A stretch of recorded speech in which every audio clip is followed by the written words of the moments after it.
You're listening to Ned Talk on 104.7 The Cave, part of the Kansas City Chiefs radio network. I know you're sitting there thinking, what in the hell are these guys doing up on a Sunday morning this early? Well, it's Chiefs football. I'm Mike, the intern, Ned Reynolds, and it's just the two of us, just like it is during the weekdays for Ned Talk, sir. How are you today? Well, doing just great, thank you, and anticipating a great football game a couple of hours from now. We kick it off at 8:30, and that'll be the Chiefs and the Miami Dolphins in Frankfurt, Germany. Now, really, Mike, you take a look at this game, and you're saying, wait a minute. These are two marquee teams. Everybody wants to see them play. What in the hell are they doing playing in Germany early on a Sunday morning? Well, that's early our time on a Sunday morning. Well, the fact is that the mandate from the NFL is that every team sometime in their existence has to play across the seas or down in Mexico, or maybe in the Far East. Who knows what the situation is. That might be coming too eventually. I think it probably will be. But the Chiefs chose Germany because the Hunt family has a lot of economic dealings, so to speak, in Germany. And they said, well, why not go over there and give those folks a taste of American football that's going to be pretty good? So as a result, the schedule makers, brilliant as they are, came up with this matchup. I don't think they expected the Dolphins to be quite this good.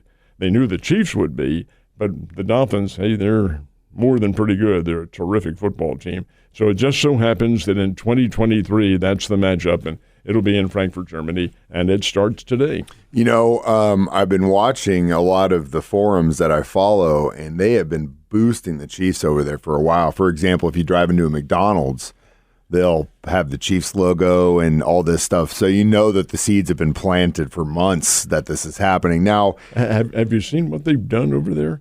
I mean, there is all sorts of American football. Well, the Chiefs in particular, you're right, just to back what you were saying. They have one, I love this, too. They have a huge yacht that they're putting on one of the rivers out there that's going to include, maybe many of the parties that are going to go on, and there'll be quite a few parties. And they call it the Championship. Oh, nice. Nice. And it's all decorated in Chiefs. They've got pictures of all the Chiefs greats all around it. Wonder how much it costs for a seat on that champion. Plenty. I was looking at some of the packages to go see the game in Germany.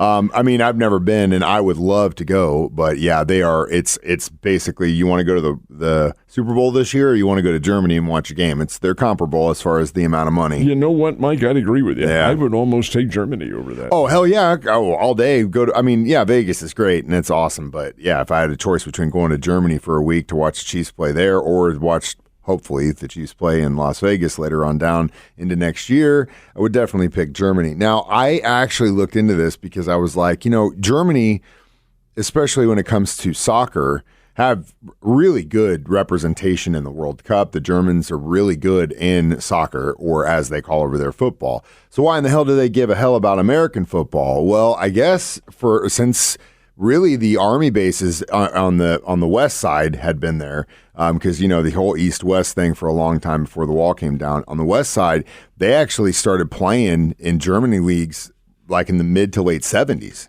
There is no question about that. The influence has been really impactful, and you have seen, I can't name them individually right now, but there have been German players, German-born players, and German-born American players who have competed here. I'll give you one in baseball right away. Brendan Donovan of the Cardinals. Yeah. He qualified for Team Germany in the World Baseball Classic. Oh, he's one. That's an example. But as far as the German players in the NBA, Dirk Nowitzki of the Dallas Mavericks, good gracious, it's basketball Hall of Famer. He's German-born. There have been any number of them. So the influence of American athletics has really taken hold. Yes, there's no question that soccer is their big deal over there, and probably will continue to be. But in terms of football, it's making inroads, and I think we'll have, maybe 85,000? I would hope. Now, let me ask you this. If, let's say it is 85,000. What do you think the percentage of Chiefs versus Dolphin fans that show up? I think it'll be Kansas City. You think it's sea red? It should be, because number one, the Chiefs are taking a huge fan base over there, which is not to say the Dolphins won't. But the Chiefs have had greater inroads into the National Football League, and the publicity factor, Patrick Mahomes, does not hurt. Not one little bit. And a girl named Taylor Swift. Taylor Swift, by proxy, is also a Kansas City Chief.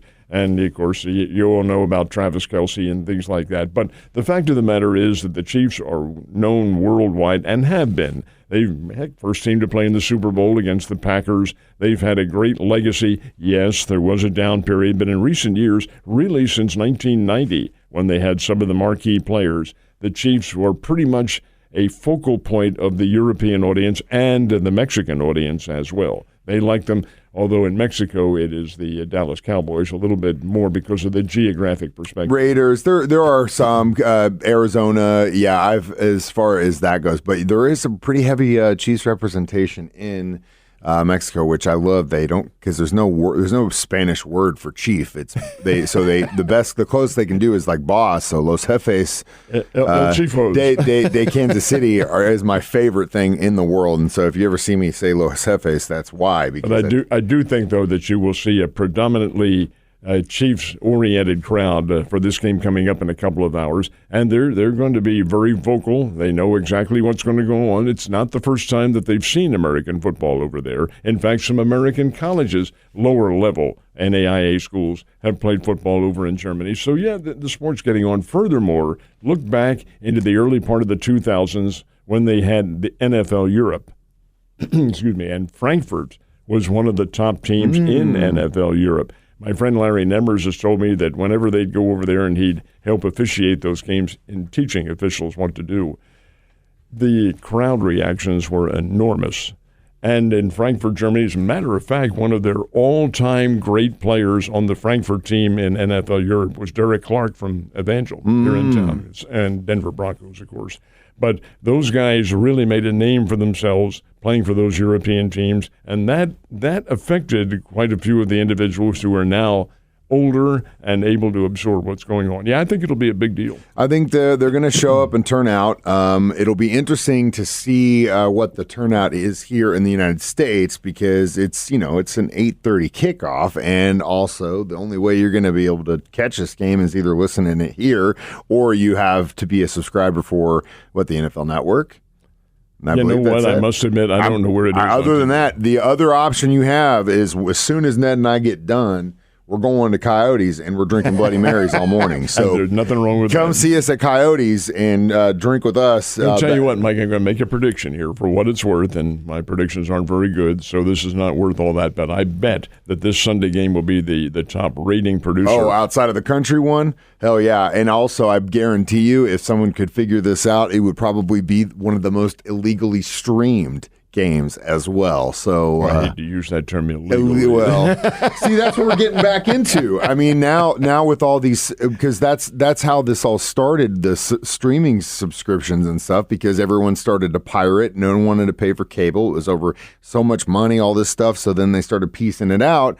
But now we're back to where we were, and you've got 6 or 7 subscriptions to all these services you kind of use sometimes. And, this show's coming out on this one, or the season's coming through. I guess I'll get NFL Plus or whatever. And it's now it's back to what it used to be. And you kind of got to ask yourself what's worth it and what's not worth it. Well, and that's the decision the American public is going to have to make in every regard, not just in athletics, but in Netflix and things of this particular nature, because we've morphed to a completely different level. You don't just stick an antenna on your roof and get whatever you want for free. Now, this was predicted many years ago that eventually TV was going to be a pay-per-view, and darned if it's not. It doesn't matter what you have, you're paying for it, either by satellite or by cable or by streaming, but you are paying for everything you get. All right, you do have to put this into your budget and how that's going to work. Well, in my case, sports wins. Yeah, well, we all know that. He whatever's on the free, that's what he's watching in his off time.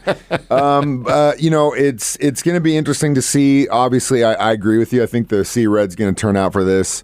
I'm curious to see if the Taylor Swift factor is going to increase some of the attendance over there now that the Travis Kelce Taylor Swift thing is starting to push a lot of newer fans, younger fans, more female fans into the sport. That whole deal has just been insane. I will say, though, on my way back from Chicago watching that Denver game, I'm missing probably the worst parts of it, like the muff punt and all that stuff, and coming back to get into a bar at O'Hare just in time for them to throw up a stat that says when Taylor Swift is in the game, and I'm just like, God, you couldn't have planned this better, giving me such a great weekend just to end it here with the delayed flight and the Chiefs getting their butt kicked in Denver. I saw that stat go on the air, and I'm watching the game by myself, and I caught myself saying, what kind of nonsense is this? Let's get the football game going. But yeah, I grudgingly have to admit that it has had a very big impact on not only just the Chiefs, but pro football in general. And Taylor Swift, I guess, is one of the marquee figures in the world, not just in this game. Is she going to be there? I think there's rumors that she may be showing up. Really? In Germany? Oh, man, fingers crossed she does, because we know Travis Ball's out. But again, like I said, when this all started, whether you like her or not, that's not our problem. We want our guy to do good, and that's all that matters. No, sure. But from a perspective of marketing, then you look at what's happening in baseball, and baseball's doing everything they can to get new fans. It's not really working. Change game, blah, blah, blah. They're easing it, and that's great. But the NFL just lucked into this so much, because let's say that Taylor Swift's got 1 million fans, 1 million girls that right now that are now starting to figure out when Travis Kelce's on the field, what an offense means, what position he plays, all the things that they had no idea about 3 months ago. They could care less about football. 10% of that million, they become lifelong fans. That's huge for the sport. This is, and Mike, you wouldn't remember it because you're too young, but this all began in the very early 70s. Now, Taylor Swift happens to be the key marketing item now, but back then, the Chiefs adopted this philosophy of, look, let's arrange the schedule to where something on the NFL is in the news every single day. Sports announcers, talk shows, they're always looking for something. If we can get the NFL one day a week, maybe in the offseason, well, look what they have done. Now they've come up with after the season's over, they have the camp in Indianapolis where they all go to the Combine, yeah, is what they call that. And that takes, it's on TV. Mm-hmm. You can see what these players are going to do. I don't think it means all that much, but testing speed, hey, how do you test them when they get the hell kicked out of them? Yeah, coming out of you got these guys running with no pads on down as fast as they can, and then day one they're doing the same thing and they get thrown 50 yards. You know what I mean? That's when you know, welcome to the NFL. But that's part of it, and then they have the draft that comes up, and they have all the news that goes into it. They have the specific date on which individuals can declare free agency, which is usually March the 15th, somewhere around there, and that's a big day. Oh gosh, who declared free? Everybody's going to their app and looking. That never used to exist. The draft, for heaven's sake, it was ESPN that brought that into the big time, and we've talked about this. Ned would get it via pigeon back in the day, and they'd drop that thing down, and he'd look at it, he'd unscroll it. Back in my early days at KY3, you sat by the wire. Yep. Maybe not even that as far as the emergency is concerned, but you hear the wire clicking away, and they put the round, oh, look, the Chiefs got such and such and such. It's a big deal. So the ESPN folks went to Commissioner Rozelle, the late Pete Rozelle, and said, hey, how about if we put it on TV? And his reaction is, why? What are you going to do with it? People sitting around at a table? Well, they have manufactured this into such a big deal now that it goes to cities. You saw it in Kansas City last year and all that sort of thing. That's how the NFL is able to manufacture itself as such a great entity, because they have publicized it worldwide, not just in this country. Then you have the games in London, in Europe. There's one in Mexico City this year. It's a hell of a machine that they have, and maybe the best in the world as far as marketing is concerned. Oh, absolutely, hands down. People take notes. If you want to market something, you can go to the NFL and figure that out and how to do it well. Kind of like what we're doing here, this very unorthodox Ned Talk as we kick off the Chiefs. Miami Dolphins this week, Ned. I'll see you in just a few minutes. Yes, sir. You're listening to Ned Talk on 104.7 The Cave, part of the Kansas City Chiefs Radio Network. Back to Ned Talk on 104.7 The Cave, a proud member of the Kansas City Chiefs Radio Network.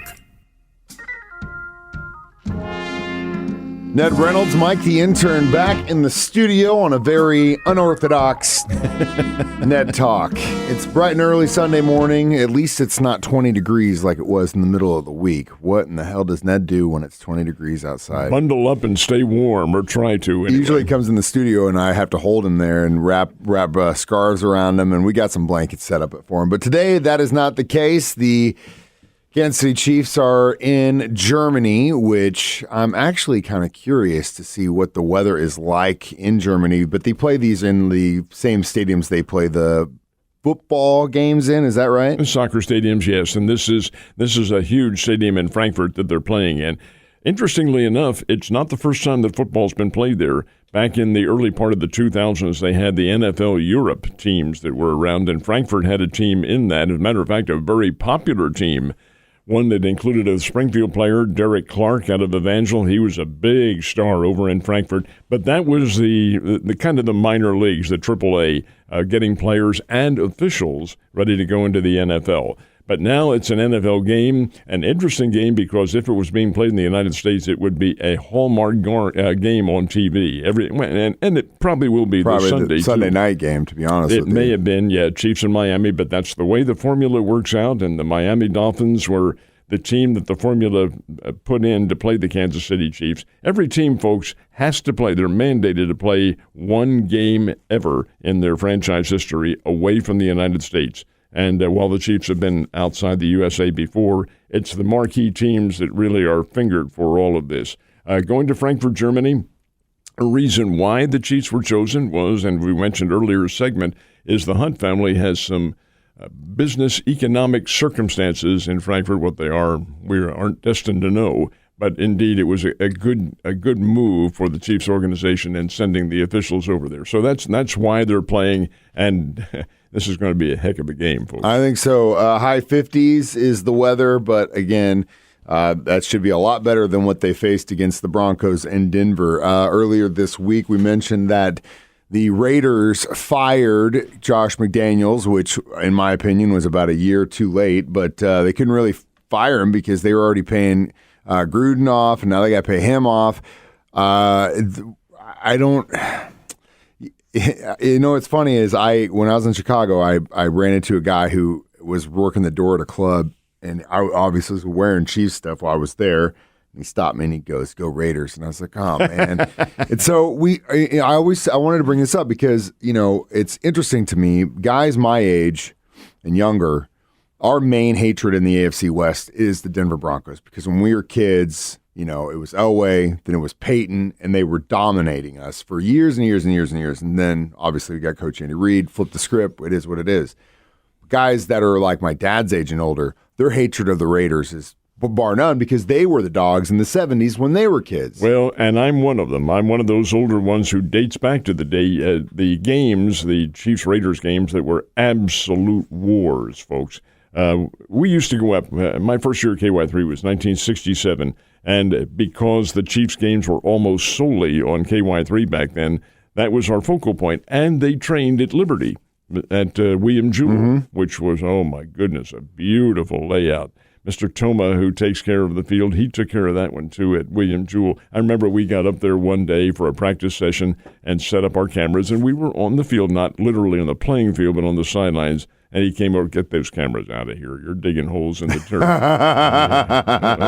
This guy looks like he means business, and that's who it was, George Toma. That's hilarious. I later ran into him down here at a Hall of Fame induction. He was one of the Hall of Fame inductees. And I said, "You wouldn't remember this." He said, "I remember everybody." Yeah, and then he said, "And I still remember those damn holes you put in my field." But the fact is that we covered the Chiefs solely back then. That was our main focal point, just as you do. And shouldn't have been, but I was a fan.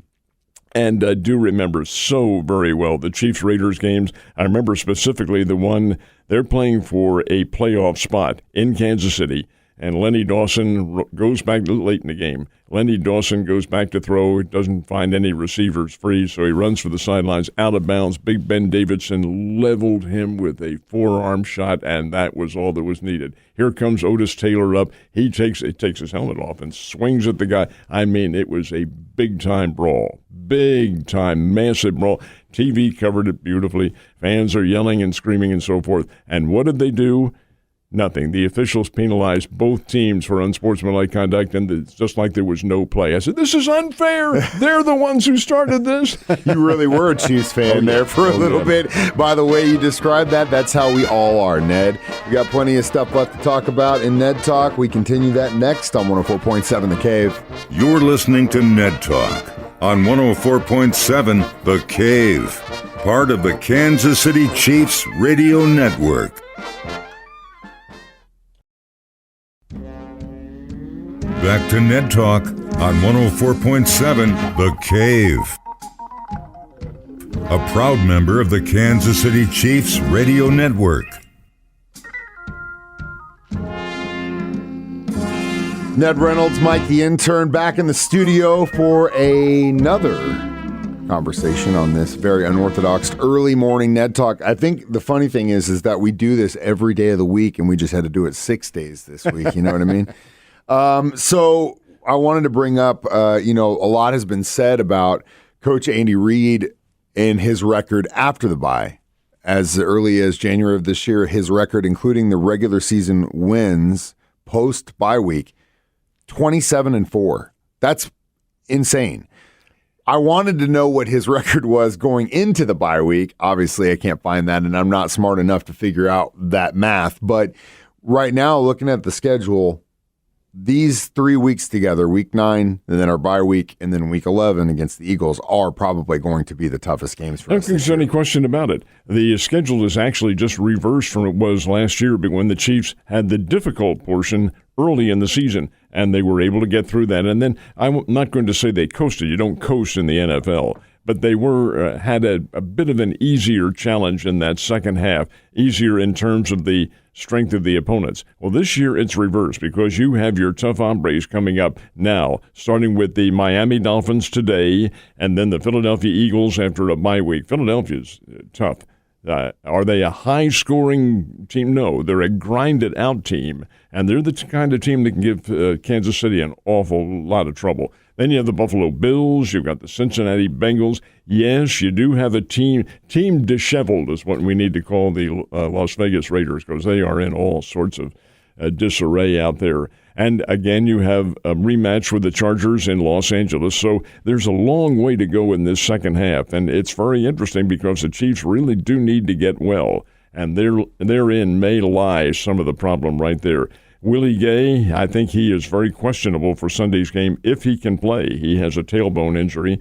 There are others who are banged up, but so is every other team. That's the key right here. But in the case of Miami, the Chiefs are facing an altogether different opponent from what they have seen here in recent weeks. This team can score. They're very quick. Their receiving core is outstanding. Their defensive backs have gotten better. They're not real good, but they've gotten better with the addition of Jalen Ramsey. So this is going to be a pretty good challenge coming up. I think we're going to see another big game for George Karlaftis, who, in my opinion, if you could say one good thing about that loss in Denver, it was probably his performance against the Broncos. Or Drew Tranquill. Yeah, and Tranquill, too. And I wanted to bring him up a little bit after the fact. We talk about Bolton and maybe him in and maybe not and what Drew's done. But Karlaftis, man, he is just – do you think today's his day to just have a monster game? You think Chris Jones, or do you think it might be Omenihu? Depends on what the Miami offensive line is able to do and protect Tua. The circumstance is this. I don't see Miami coming in and pressuring Mahomes. I don't think they have that kind of defensive talent. They're good, but they've also given up 25 points a game. So this is a team on which you can rack up some points. That's why I think it's going to be a fairly high-scoring game. So I can see Patrick, who obviously will be feeling better after that viral attack. I can see him having a lot of time. I can see the Chiefs' defense getting in and giving Tua an awfully tough time. Yes, Karlaftis is a big help. Omenihu, if he can maintain, he had a couple of penalties called against him in the game against the Denver Broncos that were a little bit disturbing, but nonetheless, that does happen. And Jones, who just fires away with every game.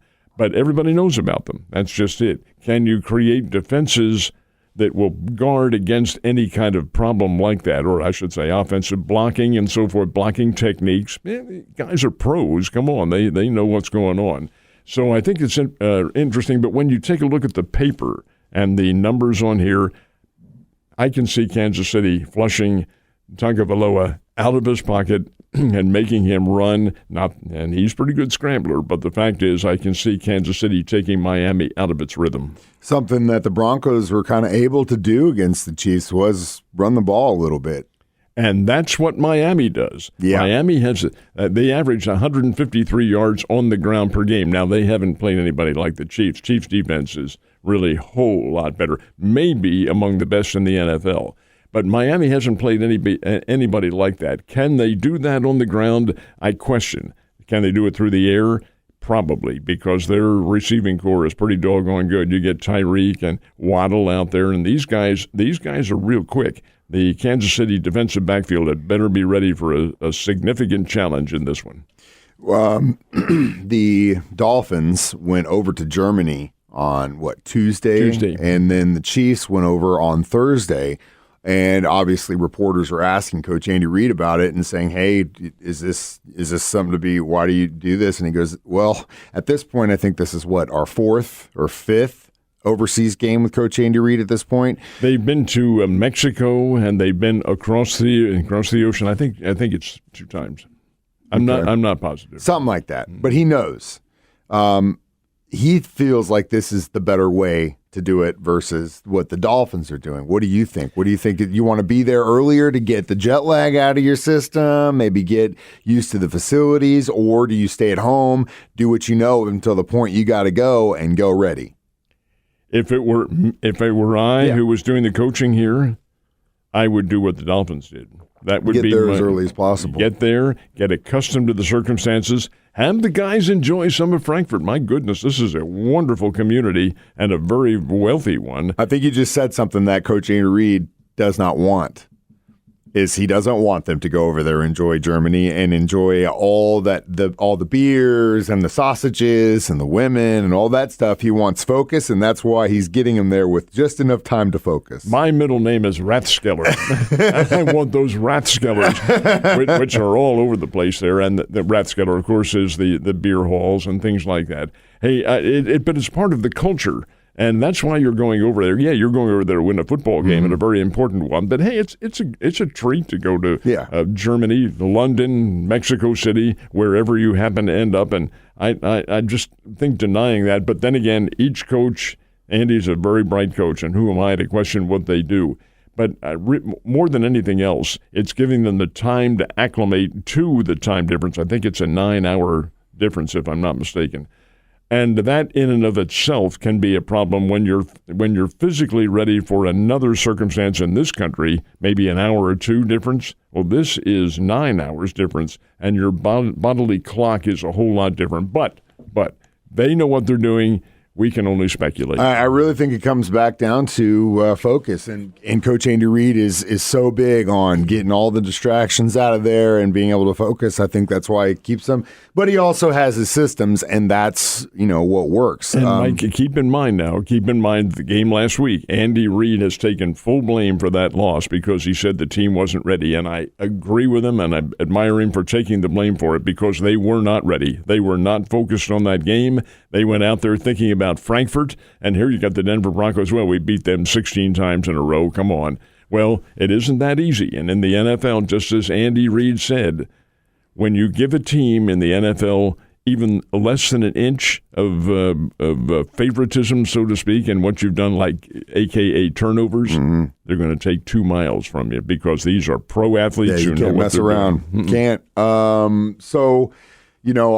Being kind of a K-State homer that I am, and I'm not the biggest Mizzou Tigers fan in the world, but I am a massive fan of one of their products, and that's Nick Bolton, who has had kind of a rough year, injuries at the beginning. He messed up his ankle, kind of kept him out for a couple games, finally get him back, and then he dislocates his wrist in what looked like a very painful injury. He's on IR, not going to be back until probably towards the end of the season.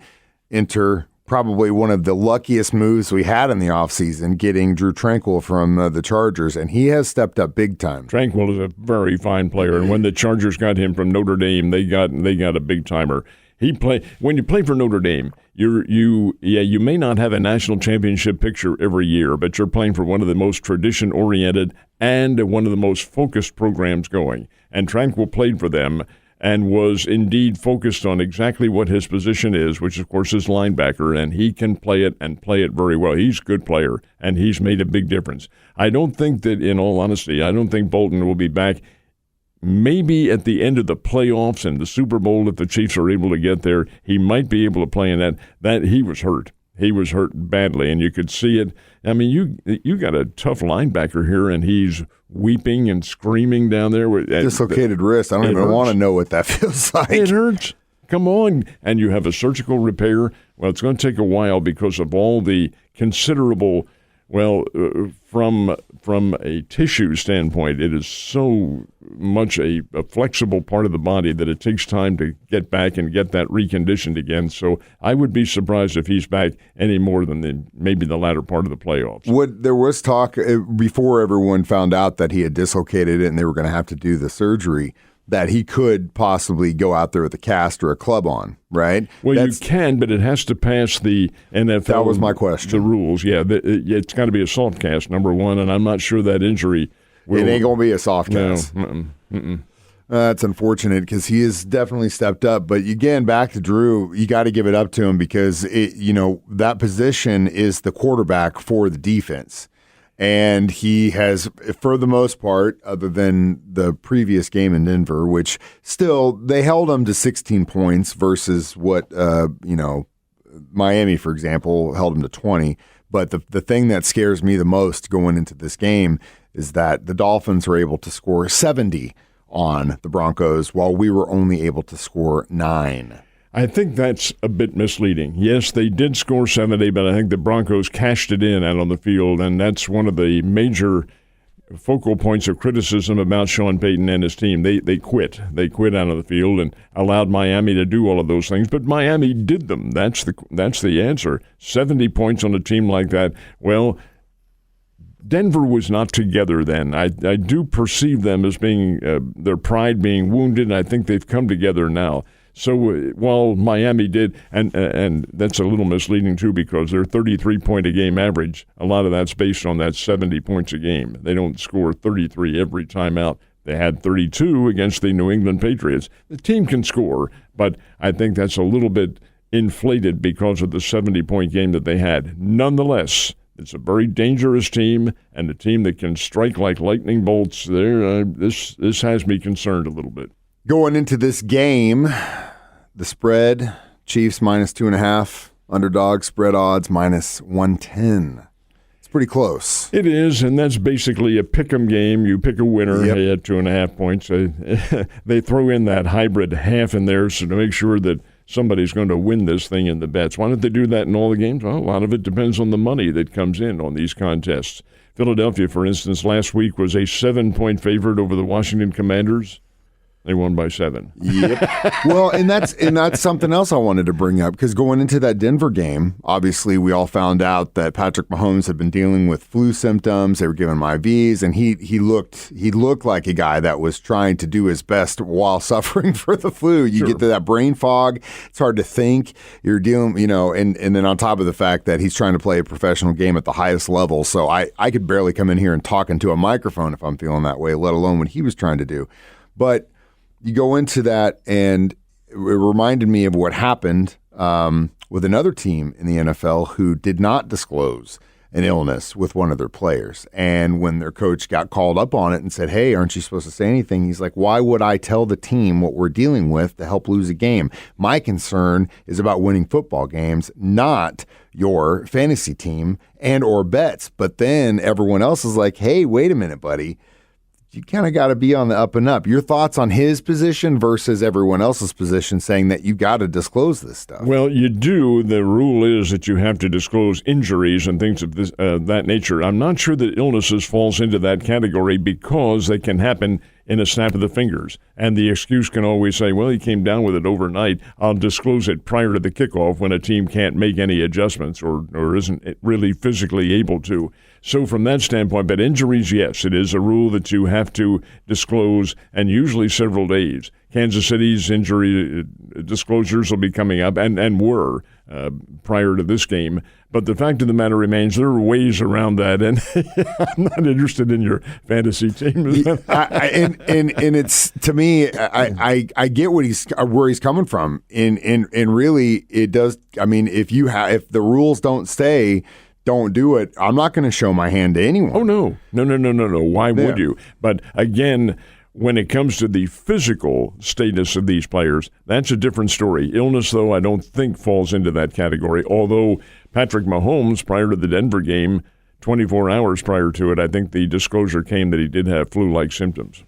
Real quick, before we go into the break, let's talk about college football. I don't think we actually had a chance to talk about this recently in our Ned Sports, but, probably because I've been gone when it happened, but the Michigan sign-stealing situation, your thoughts on that? Well, I think Michigan, if they are found to have, in fact, stolen those signs, and I think the evidence is overwhelming against them, they need to have some strict punitive measures against them, because that, in a way, that is it's kind of like the no gambling that you have in baseball. The sign is right. You know it. You can't physically scout another team. That's not allowed. The rules are against that. Instead, you trade film and videotape. Well, Michigan sent some people there. There's no question about it. They sent some scouts. They were disguised as fans who were taking notes and all this, but it was discovered. They purchased tickets for the game, but how do you guard against that? Well, I don't know how you can, as a matter of fact, unless you have somebody reporting it and it's discovered that you've done that. How'd they find out about it? Well, because some of the teams had said, this is bizarre. Michigan, they play like they've seen our plays before. And the NCAA said, So they did some investigating and went to the ledgers and found out that Michigan had purchased tickets for certain individuals, some of whom were up from the coaching staff. Well, there's your evidence right there. So stupid. And if that happened, well, that is, yes, they should be punished for that, because the rule says you will not do that. And that's a snubbing of your nose at the very rule of the governing body. And they don't like that. No. Harbaugh's kind of been like, Harbaugh has been kind of like plausible deniability in this situation. That's what it is. But at the same time, I feel like he had to know all about this. Well, look at Pete Rose. Yeah. Pete Rose goes into the every major league clubhouse, and he sees the sign that says no gambling. It doesn't apply to me. He goes, I'm one of the greats. And so he gambles on them. Well, come on. There's nobody bigger than the game. There is no team bigger than college football. And there's no coach bigger than that, any of that, too. But to go back and if you're going to pull something like this, make the guys buy their own tickets and PayPal them money from somewhere else. Don't have them on the ledger where you're budgeting for them to buy tickets to these games. How stupid are you? It's like, or send one of your assistant coaches. Yeah, there. That's just insane. But at the end of the day, it'll be interesting to see what happens down the line. We're getting closer and closer to the conference championships in college football, and then obviously we had the first bowl rankings this week. Again, I understand why they put Ohio State at the top, because they want to mix it up, but it's still Georgia's the dog in this whole thing. It's the top four, and the top four remain whom everybody thought they would be: Ohio State, Georgia, Michigan, Florida State. They are the top four teams, but it gets pretty even up after that. And look at number 8. That's the one who I'm fascinated by, 8 and 12. Number 12 is Missouri. The Missouri Tigers are there now. They played yesterday against Georgia. But number 8 is Bama, and everybody's downplaying Bama. Oh, they lost to Texas. They may have lost to Texas, but they haven't lost since then. And this team can play the game. This is a Nick Saban ball club, and they are primed and ready for whatever. I wouldn't be at all surprised to see them end up in the playoffs. That's why I'm very excited for the expanded playoffs that we're getting here in a couple of years. Last thing about Michigan, they're in top 4. They get found. Let's say hypothetically they figure out that this thing went down before the end of the season. What does that do? That's a very good question. Extremely good question. Should Michigan even be involved in this with the taint around that program? Well, until it's proven. You're innocent until proven guilty. The circumstances have applied everywhere that you go. You let them play. Let them play until something happens. Now, if they are found to be guilty, and it probably be after all of this has occurred, then they'll have the penalty applied to them in the next couple of years, but it won't be this year. They'll continue to play. And it's got to be a little scary for the teams that are about to face them, too, coming down the road thinking, should we be changing our signs? Yeah, we got plenty left to talk about before this game starts. I'll see you in a few minutes. You're listening to Ned Talk on 104.7 The Cave, part of the Kansas City Chiefs radio network.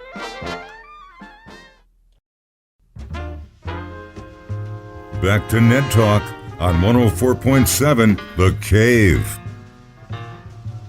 a proud member of the Kansas City Chiefs radio network. Ned Reynolds, Mike the intern, back in the studio for one more conversation before the Chiefs take on the Dolphins in Germany. The network takes over in just a few minutes. Before we get to that, though, it's time I get to finally make a prediction. I never actually get to do this. It's you guys. But do you have any idea who the leader is right now in the group of Ned and the B team?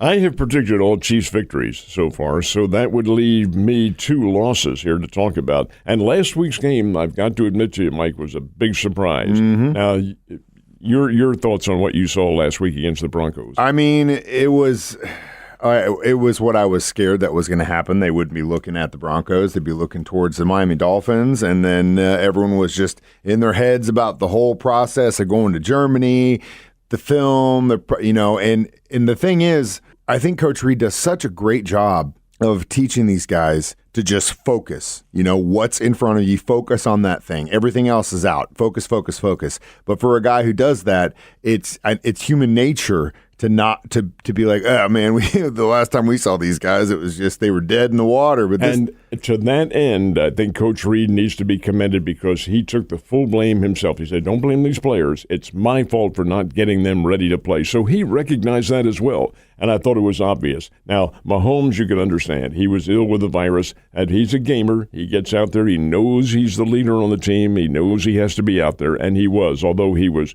nowhere near as effective, throwing for under 300 yards. But in terms of the level of play of this team, they did not play with the same spark that they had. To me, I thought these guys are looking ahead to Frankfurt, Germany, because they have 16 straight victories over Denver. They're assuming number 17 is going to happen. You cannot assume. And Andy Reid said that.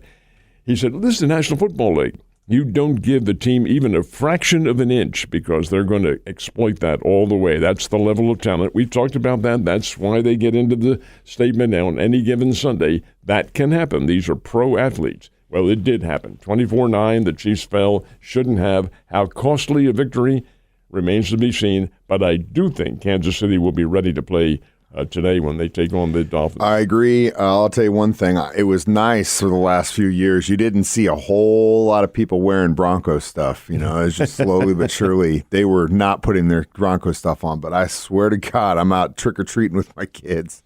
And I see this woman coming on wearing all kinds of Bronco stuff, biggest smile on her face. And I was like, well, you know what? You just won your Super Bowl, so enjoy it while it lasts. Well, that's a good point because they're not going to win a whole lot of games after that. Although I will tell you, Sean Payton is going to take that team and he's going to formulate things. He's a good coach. He knows how to do this. He doesn't have a tremendous amount of talent on that ball club, but they are there nonetheless. And you still have some key elements to make that team win some more games, but certainly not enough to get into the playoffs. The Denver team is coming on. Don't sell them short. But I think the Chiefs are too, and this may have been their wake-up call. We'll find out how that manifests itself.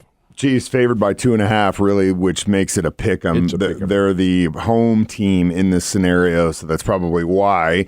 Also, the fact that I think the Chiefs marketing team have been doing a lot of marketing in the Germany area leading up to this game. As I mentioned earlier in the segment, I saw a photo of someone going through McDonald's in Frankfurt, and it said, Chiefs, NFL, it was nothing in Germany. So they've been doing their due diligence. Over/under on this one's 51. 51, which I think I predict. My final score is higher than that.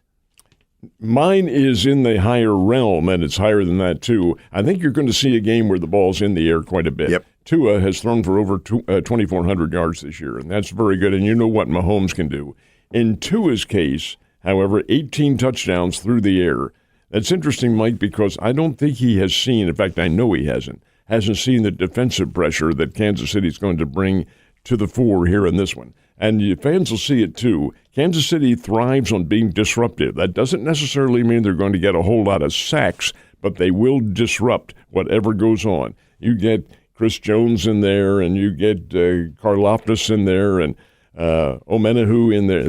These guys are disruptors, and they can do that, take you right out of your game plan. Well, we'll see if Tua Tagovailoa can overcome something like that, and that pressure will be absolutely intense. Now, having said that, Tua does have some outstanding receivers to throw to. You have Tyreek Hill, of course, a former Chief. You have Jalen Waddle. You have and that's a big problem, I think, for the Chiefs' D-backs. Kansas City shows some vulnerability, even with L'Jarius Sneed back there. But nonetheless, Miami can put points on the board. They average 33 points a game. That's a little skewed because in one game they had 70. But I do think Miami puts points on the board. I know the Chiefs will, even though Kansas City's offense has been under a lot of criticism this year. Yeah, I agree. Last but not least, the Dolphins, up until this point, as you mentioned, have not really faced a very tough defense other than the Eagles, which held them to 17 points. Eagles beat them. Big time.